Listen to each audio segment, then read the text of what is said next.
Matt here, trying to show off Sword of the Stars 2, Lords of Winter, bringing you a new 4X Let's Play, and after my compatriot Pat has finished doing his Masters of Orion. He may do more, I'm still not sure on what's going on there. But on that 4X kick, I thought I'd bring you one of my personal favorites right now, Sword of the Stars, Lords of Winter. Obviously, second game in the series. Giving you a really cool action sequence of what's going on at the beginning here for the game. Trying my best not to ramble, but I have so much I can start talking to about this game. It's actually my second take at trying to not be very verbose. But basically, this is a game that came out a little under a year ago, I'm sorry, at this point. There's just no other way to get around it. The launch was disappointing. It was a terrible launch. The game launched in an incomplete status. Which was really sad too, because this game had a lot of potential at the time that just wasn't actualized. But pretty much non-stop since release day, the developer Kerberos have been constantly working on this game. They've never stopped. Even after a bad launch, they're still working on this game now. And the timing of this Let's Play I want to do is perfect, because they just put out the all clear for this game. After less than a year later, tireless working in a very small team too, I think 10 people maybe? We can go check the credits as we desire. That's a cool map. Maybe we'll use this one. Make it smaller. Anyway, after that much amount of time, we're finally at a state where this is launch ready. This is the game that is what it should be, and it is a fantastic game. It should get more press, it should get more airtime, I think, and that's exactly what I'm going to be doing right here. So, in case you maybe passed over this game the first time or just heard the bad things about it, let me try and show you why this game is worth a second look right now, especially now that they've gone feature complete on it. We have a pretty standard 4X setup here. Pick a map. A whole lot to pick from. First thing you may notice, fully three-dimensional star map. It was a staple of the first Sword of the Stars game. It worked great there, and they've only improved upon it. You can see we actually have little areas that divide up the map now, so we've got easier references. I like LTS a lot. Let's do Alamac though. It's kind of a donut map.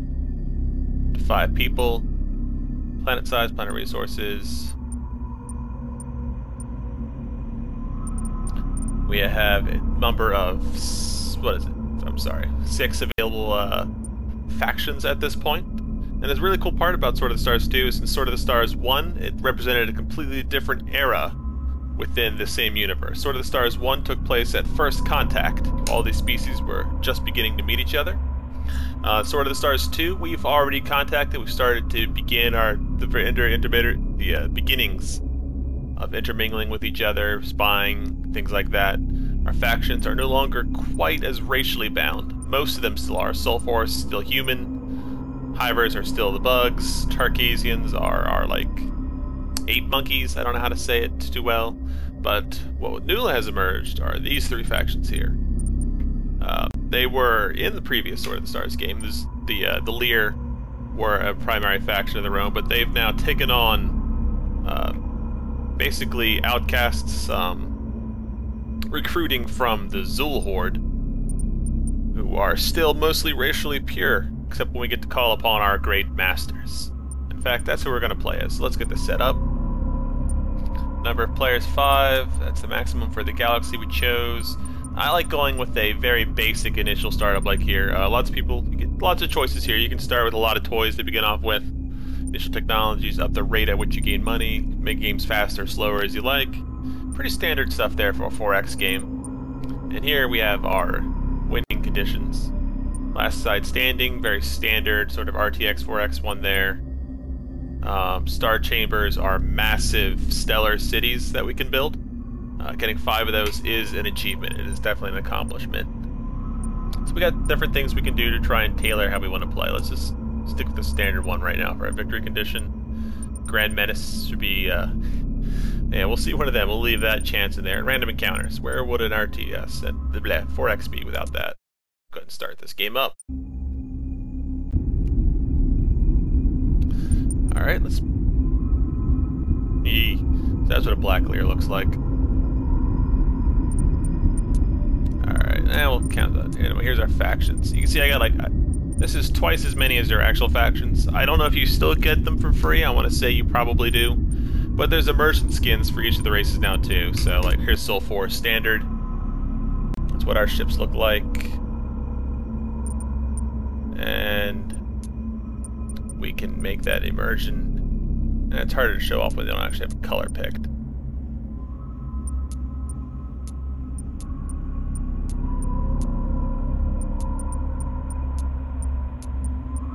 Anyway, there we go. Finally loaded in there. You see we got like kind of a camo on the skin. It's different for the other races. Here's our basic Hiver. And the Hiver immersion skin. Give it a second.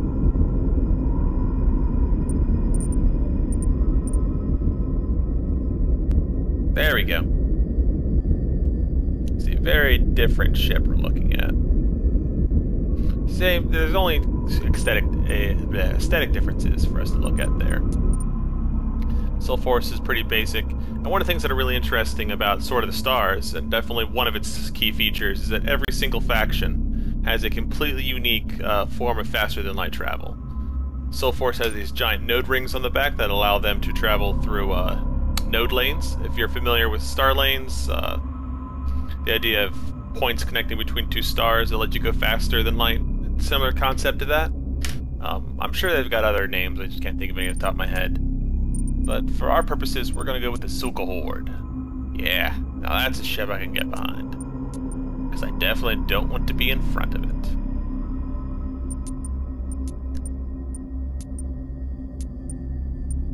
I have to get that regal red and gold look going. That's our empire name. We are the Sovereign Prayer. Because they have a very interesting kind of culture to the Zuul. Our first introduction to them is they're a race that highly defines themselves. And one of the things I'm definitely going to ramble on about is how well defined each of the races are and their own identities in this game. They're very different in everything about how they play, how they look, how they interact, up to their way they think about space and FTL travel, stems from what they are and the lore that is created about them. And we got a nice amount of avatars to pick for ourselves. I got the Deacon there. I like him though, the hooded one. I don't remember what the actual Zuul himself is called. He serves for us, so let's go with a very Zuul-y signature. I like the eye. It's all intelligent. So you got a little hollow badge on the ship now.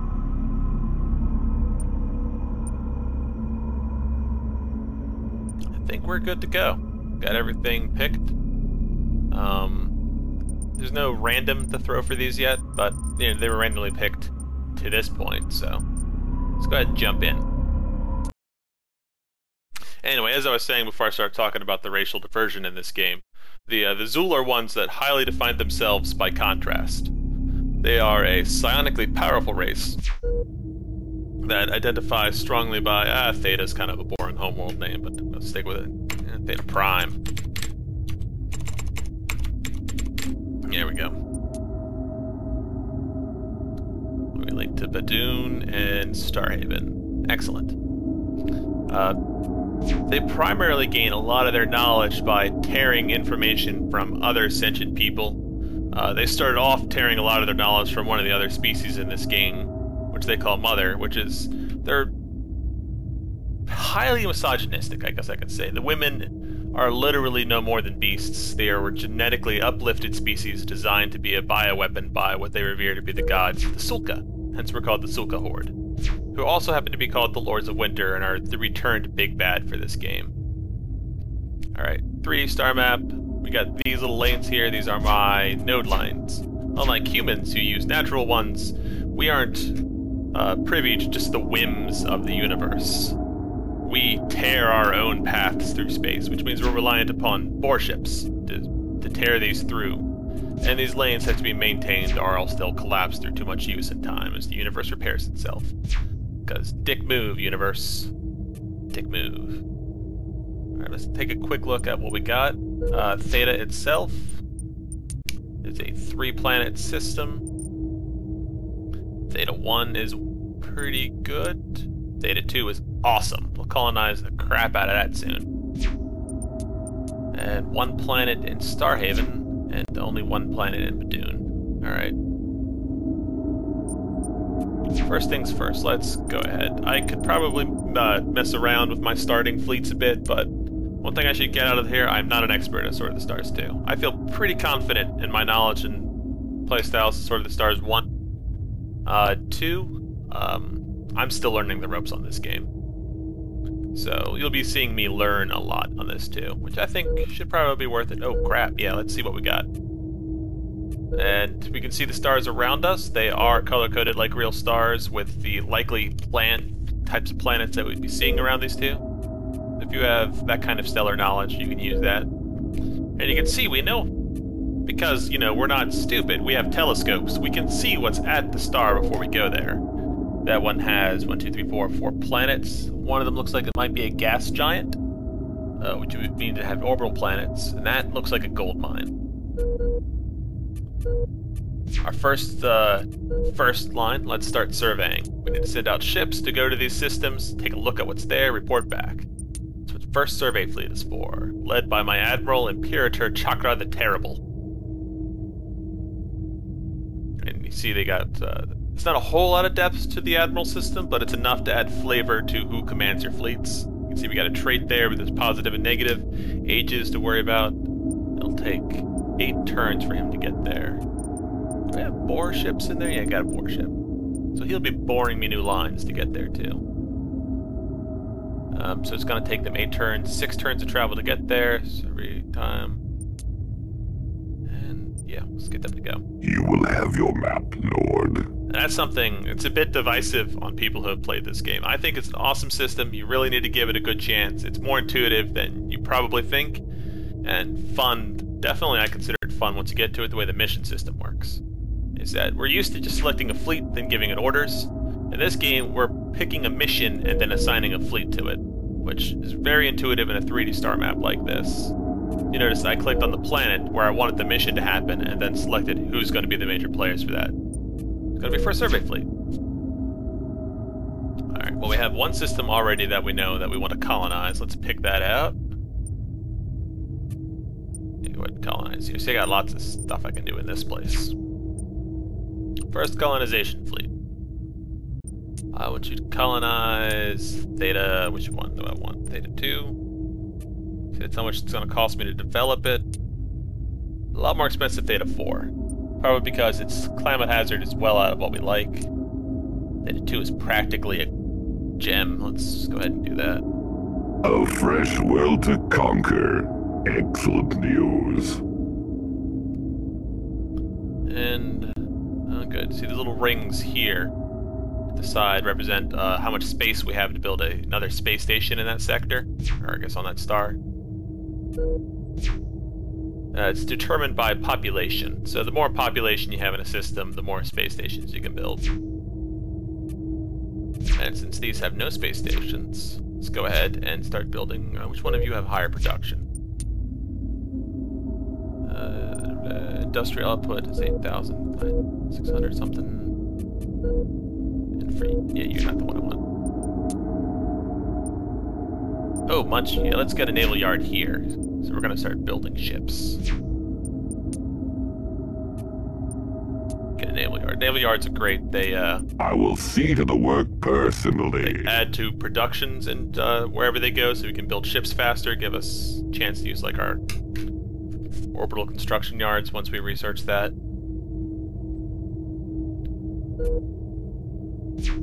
Alright, and first thing on the turn, which is interesting, let's go ahead and start a research.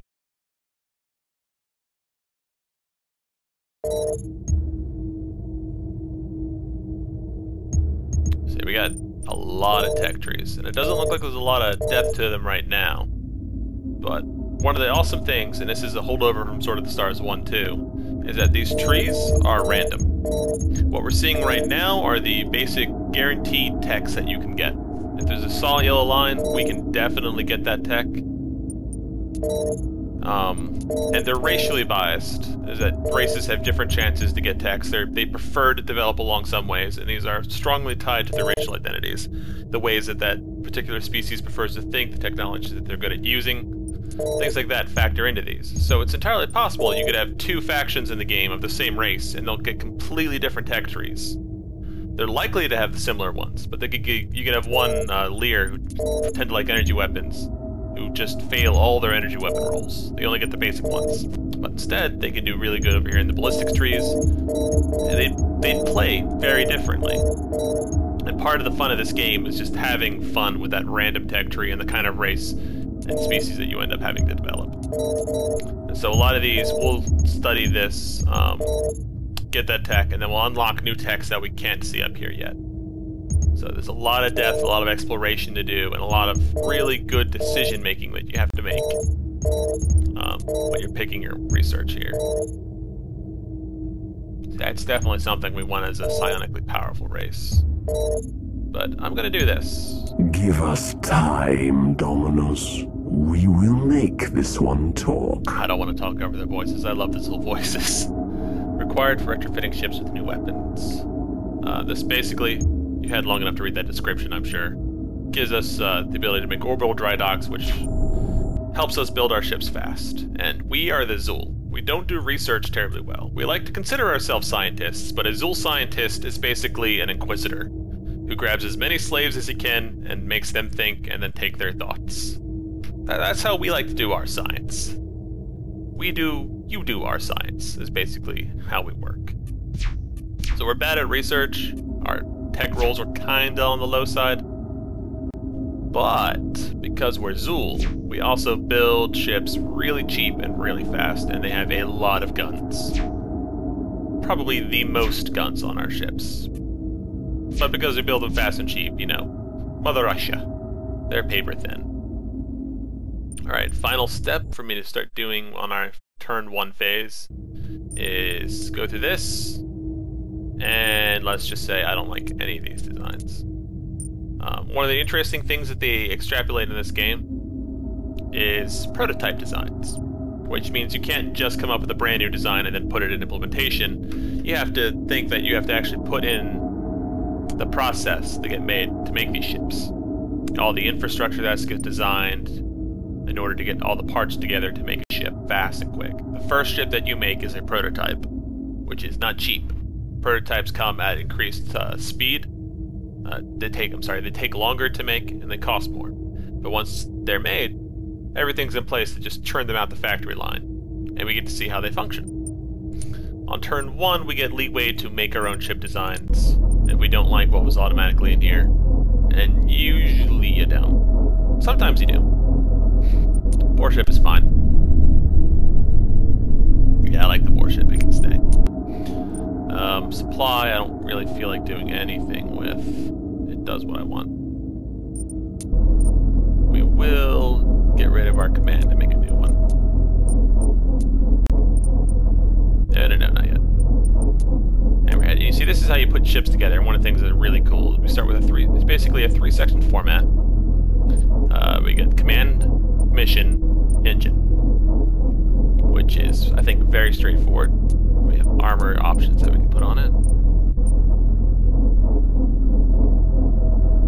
And then we have modules in this game, weren't in sort of the Stars 1, that let us further customize what a ship has on board and what it can do. And we have whole new things to worry about. We have to worry about the supply. We don't actually have to worry about ammunition at all in this game. It's extracted out as supply, which is a large amount of the logistics of this game, and a very fun aspect of 4X that I don't think a lot of games take into consideration.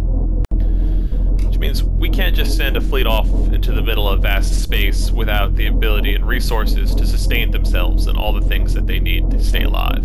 Supply is how we do that. And this is clearly using a lot of its supply, more than it probably should be. But we can fix that by getting rid of the caravan and putting in a camel. We almost get even with that. I don't want to take out missiles. And this is one of the issues you encounter with Zuul. We're terrible at managing our supply. We're very much use it and leave it kind of species. so we don't tend to worry about being wasteful with our resources.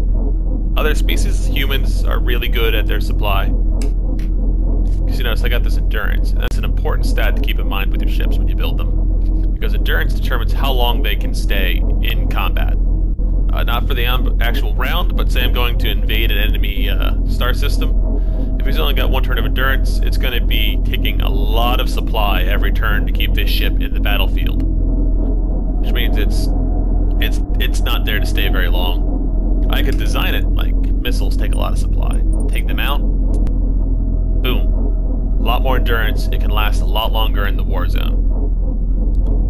However, I really like having those missiles. Making this a missile boat, I think, is pretty swell. Gonna run over supply, though. I don't want to do that. Something's gotta give.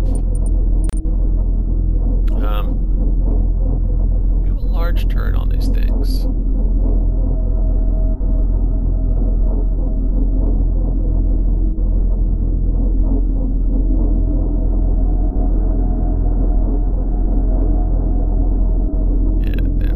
Guns on this ship. Let's just go ahead and show it off real quick. See how many missiles we shoot at once. That's a lot of missiles. Yeah. That's how we play the long game.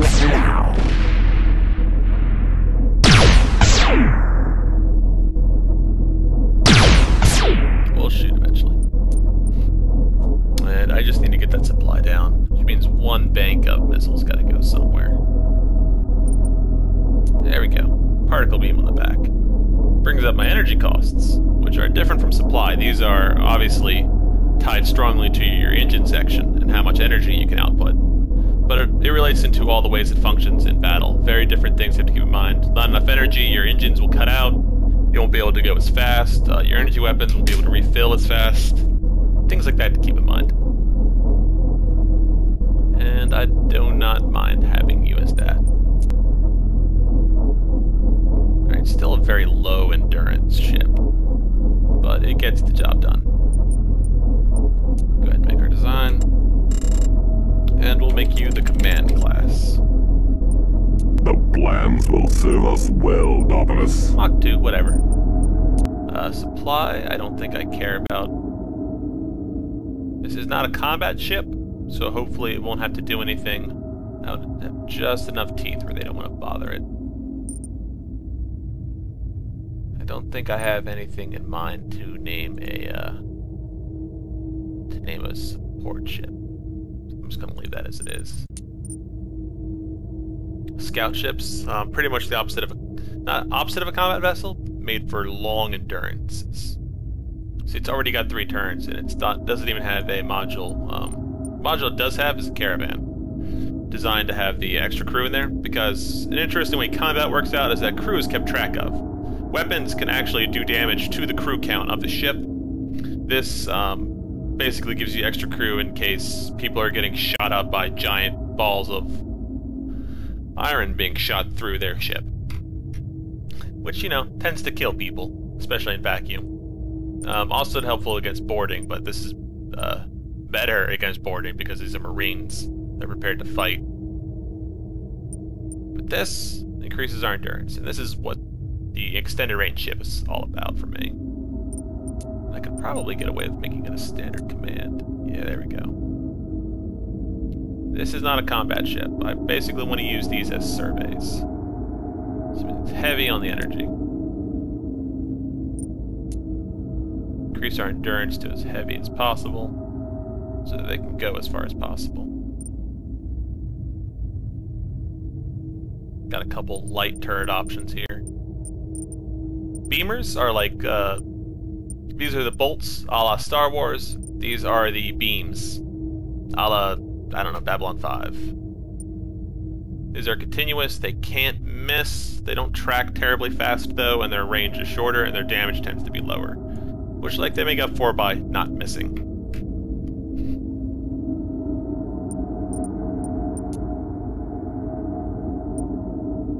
Weapon test.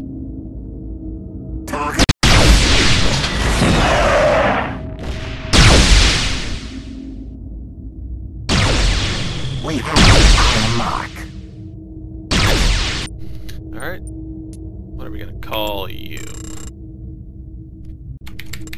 particle class. Because we're scientists. Yes, Great Father. I will enter it in the archives. We're our own kind of scientists. Colonizer I probably don't want to mess with, but I'll just rename it anyways.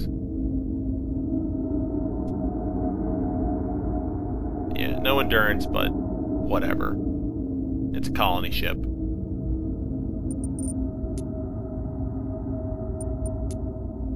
Yeah, I can't squeeze a lot out of it, so...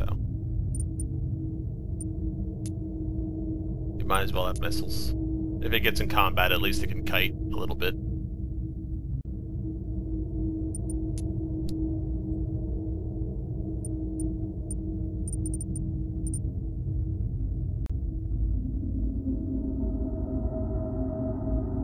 Should not be considered a combat vessel, except in severe emergencies. The Dutch check. So you are the Dominion class, where you expand our Dominion. The plans will serve us well, Dominus. Alright, then we've been over the supply. I don't have a name for... Why do I have 2 supplies? Did I do that?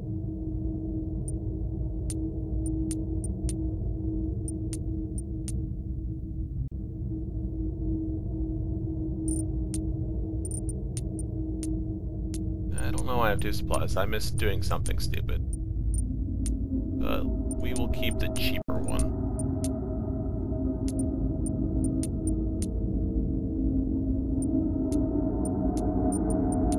Constructor, very straightforward, not a combat ship at all. This is what we use to make our space stations and upgrade them. Boar ship, straightforward. It's a really big bad weapon. Here, I'll show it to you. See, that's what we use to tear through space itself. And it has a weapon on the back called the node cannon. Target received, Lord.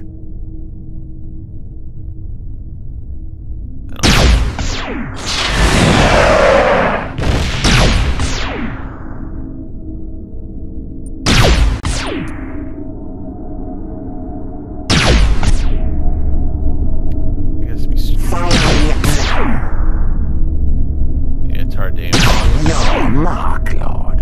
It can shoot a giant node back. What we use to basically travel, we can use as a weapon, which I think is pretty nifty. Obviously important ships, because without them we can't make the infrastructure of our empire. And we are stuck to slow boating between stars, which we don't want to do. Alright, let's go ahead and make our combat class now. Yeah, this guy. Add in our armor. And there's like 2 ways you probably want to think about going with Zuul. Is we are very fast, and we have a ton of slots. So... I don't want to semperfy. We're not doing that. Camel modules, because... We got tons of missiles, because we'd be great at long-range engagements with those. We could probably have a much heavier salvo than our enemy.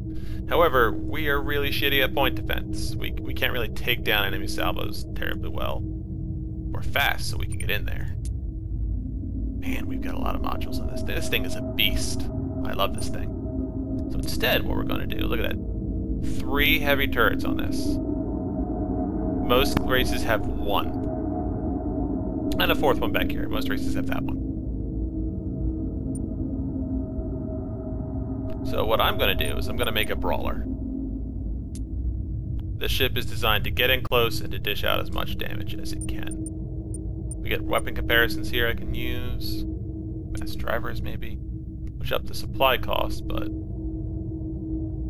Oh, energies are fine. So the issue here is that the mass driver does more damage at every distance as what this is here. We can compare it, we superimpose our new one to the old one. The main difference is as we can see here, this is the rate of fire, much higher on the plasma cannon. And it doesn't take supply, it just takes energy. Less people damage, that's what this is. No infrastructure. So, it's a tough call. Accuracy is roughly the same. Very similar.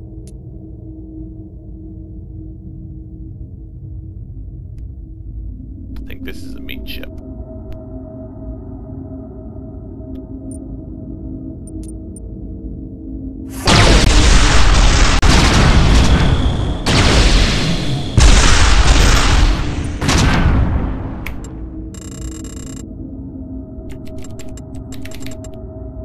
Yes, Great Father. I will enter it in the archives. So it's one of my favorite Zuul ships to make before we're done with this turn. Boarding. We are the best boarders in the game because we are psychic. We rip mines for fun as well as a pastime. We are tremendously terrifying things to fight in person. Not to mention that the Zuul males control their females as a coterie. They literally act as one, like 5 people acting as one fighting unit simultaneously. So we're kind of scary.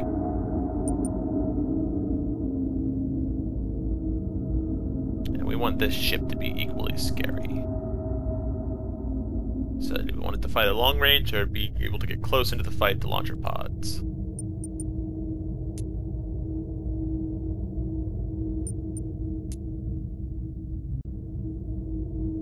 Energy demand is a bit high if I do this. Yeah. The beamers take a lot less energy.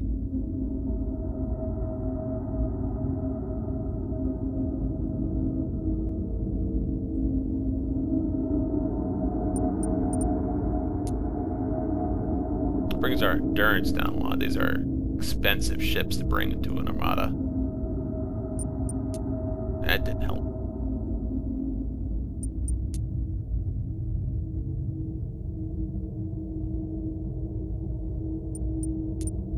But you know what? Whatever. I like making the Zuul ships kind of,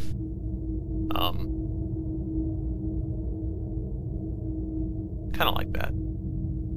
Make them a mix and a hodgepodge. Because they're, it's basically what they are. It's a lot of stuff wielded together. As of the Sword of the Stars 1 era, there. Yeah, I like the look of that. And you are a zealot. You name yourself. The plans will serve us well, Dominus. See if there's anyone else I want to make.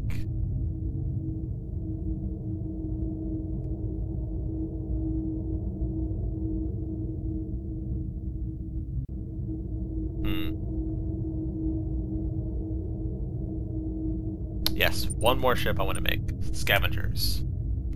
These are how we take slaves. We are the slavers of the species. It's how the Zuul were introduced to the game. First is a random encounter in Sword of the Stars 1 Prime before the first expansion, where slavers would just randomly show up, ransack your world, you'd shake your fist going, "You dirty slavers." Well, guess what?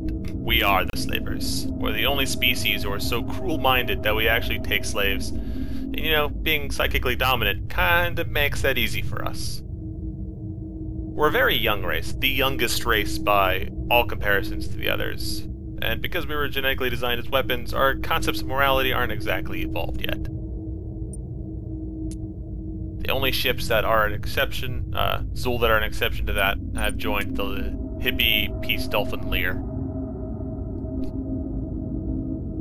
We're over our supply limit. I am hitting that supply hard. So, let's see, one of you has to become something else. Yeah, why not? Oh, you two then. Excellent. Still, you know, terrible, shitty endurance on them, but what you gonna do?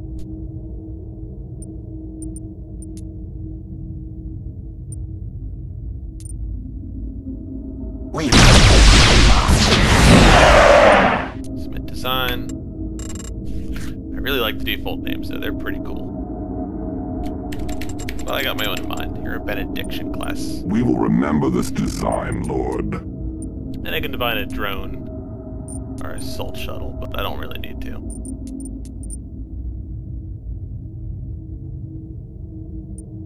Alright, we're almost ready to be finished with turn 1.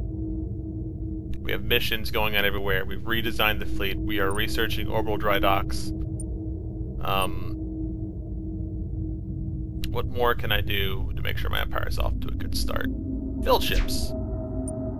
Let's do the... no, we want to build ships. We'll do that first. I'll show this off, call it a turn 1 end, and then we'll pick up the next game. So here, I'm going to go to the ship, to the star where we want to build the ships at. Build ships. And let's see, we need another survey fleet, and we need it stat.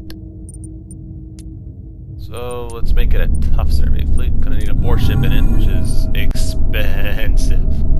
That alone is gonna start hitting the bucket. And we need some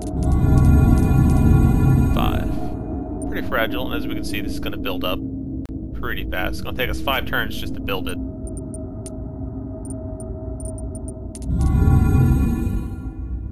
And some supply ships. There, we get a whole invoice ready for this. And we can name these individually, which I think I shall do. Let's see. Sacred Knife. And let's see, particles. Fermium's a particle, I think. The quark.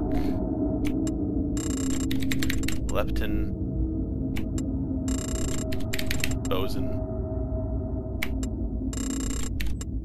Neutrino. Why not? That's not how you spell neutrino. The Zuul don't know better. Ripped it from someone really fast. And supply. It's just always going to be called supply. You pity to the Zuul who became a captain of a supply ship. In order. This is going to take 6 turns, and unlike Sword of the Stars 1, Sword of the Stars 2 charges you once the ship is built. So this whole queue goes in, but I'm not paying 1,000,000 credits up front. I'm getting these over 6 turns. Construction project initiated, Lord. Now, let's do one more thing. You notice we're going to be spending 1,000,000 units after 6 turns. Let's try and get some money. I want that research out fast, but early game Zuul at least. Let's focus on building a large fleet to scour the galaxy. And that was a long first episode of us doing nothing and it just being turn 1. But things are about to get interesting when we come back for episode 2. And we start turn 2. Which I guarantee I'll do more than 1 turn in 40 minutes from here on out. I'll catch you for the next turn.